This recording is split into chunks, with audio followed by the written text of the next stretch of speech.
Now we are joined again with Ambassador Gamal Bayoumi, former Assistant Foreign Minister. Good afternoon, Mr. Ambassador. Good afternoon. How are you? Yes, good, sir.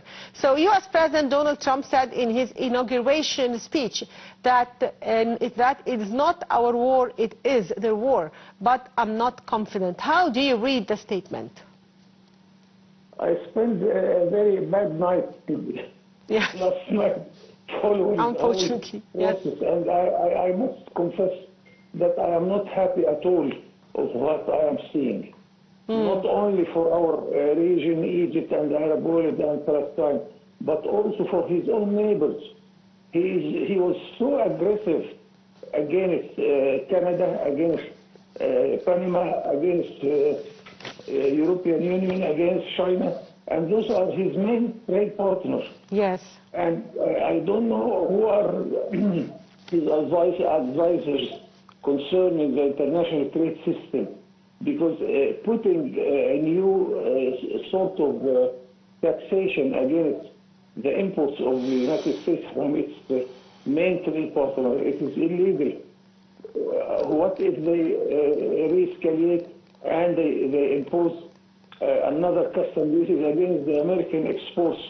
This is a sort of a win-win situation.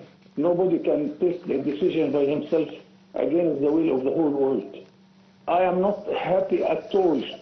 I haven't seen any sign of good things which this president will do. Let us wait and see, because I'm not sure whether he meant what he said, but let us wait and see exactly what he's going to do. Yes, sir. He also made clear that he would support the Israelis and revoked sanctions on Israeli settlers imposed by the Biden administration over attacks against Palestinians. How do you weigh these stances? This is not new for me, because in his first period he was so biased to the Israelis, even he make his embassy moved from Tel Aviv to Jerusalem, and that was not good, and against the advice of the American State Ministry. And also he supported Netanyahu when he claimed that Golan is becoming a part of Israel. So let us expect the worst, and we should try to convince the Americans and the President that it is not in his own favor, his policy in the Middle East, especially in Palestine. Yes, so sir, also what are your expectations for the holding of the ceasefire deal, and if and how it would lead to a final cut of the war? This is a good sign of hope.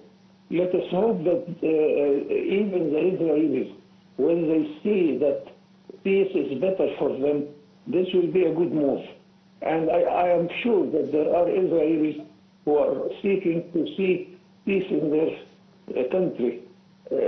Mind you that according to some newspapers, that 500,000 Israelis left the country because they came thinking that it is the paradise of the world, and they discovered that it is hell.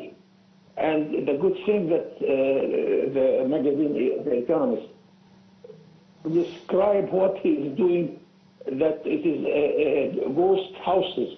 He is building settlements without having people to occupy it, because Israel is literally diminished in number of citizens. Yes.